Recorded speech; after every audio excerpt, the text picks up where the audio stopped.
The GTX 570 from Nvidia was released in December of 2010. It came with 1.28GB of GDDR5 VRAM. This was released as a performance range graphics card and was based on a 40nm Fermi architecture. This video was filmed in June of 2021, where the GPU crisis was still going strong.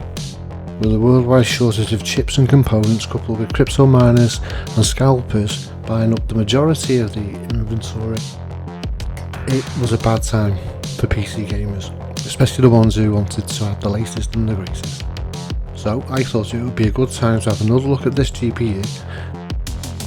The bench I'm using is an Intel i7 2600 with 32GB of DDR3 RAM.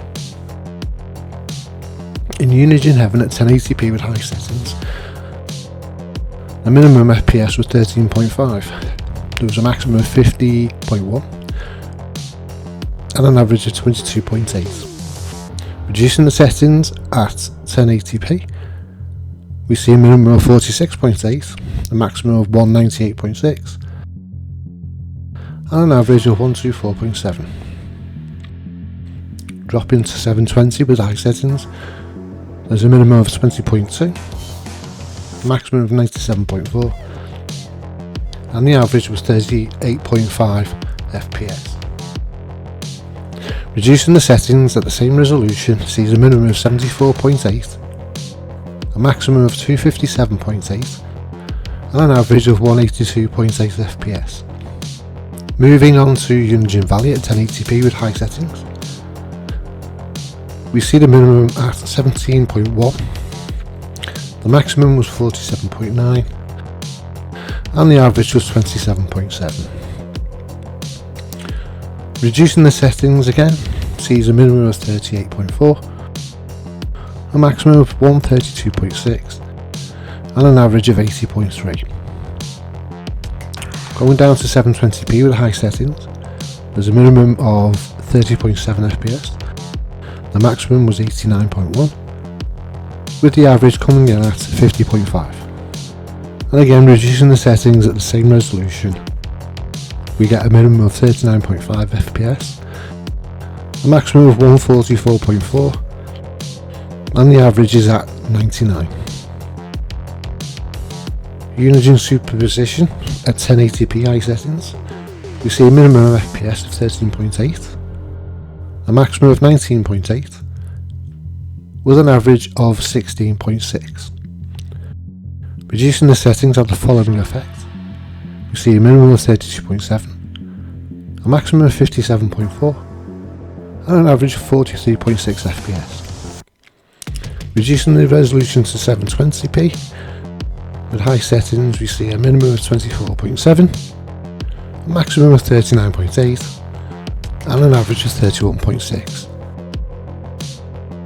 Bringing the settings down helps once more, with the minimum being 35.8, the maximum is 85.1 and the average comes in at 60.6.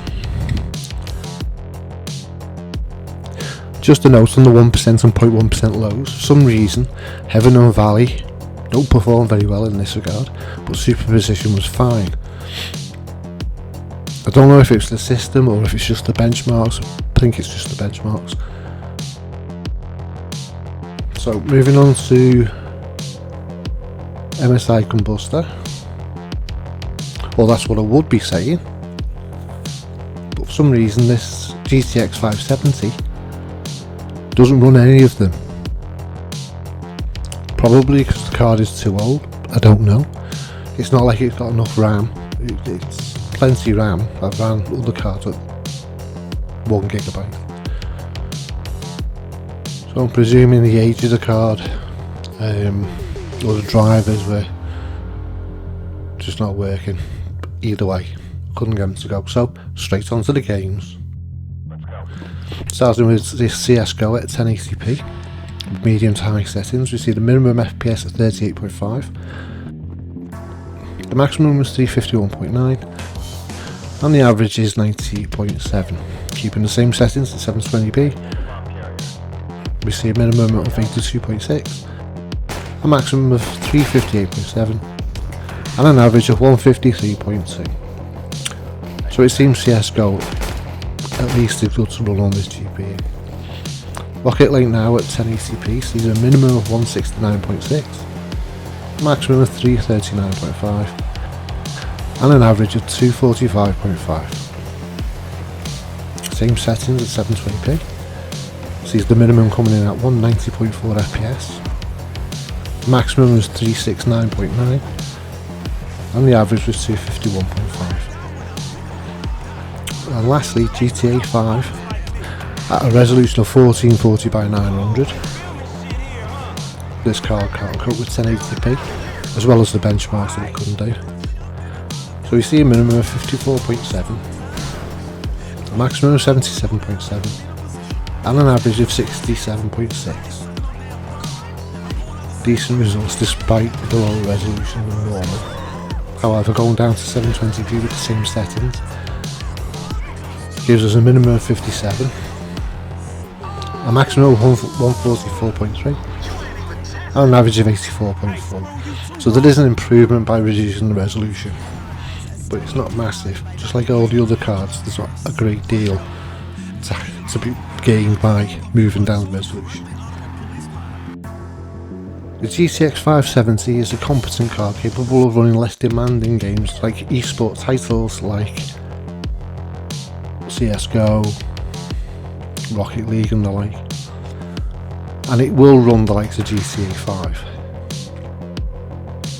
but it didn't run them benchmarks, so there's a chance it won't run some games as well, or a lot of games certainly won't be able to run any newer AAA games, or even a couple of years old AAA games probably.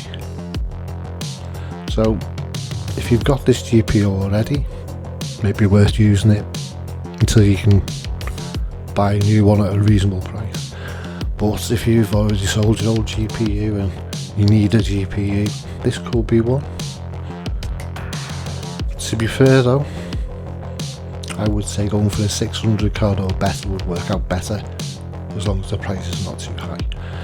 Anyway, I hope you enjoyed this video, and if you did, click that like button. If you didn't, click the other button. If you have any comments, please leave them down below, and if you want to see any more videos like this, please subscribe. See you later.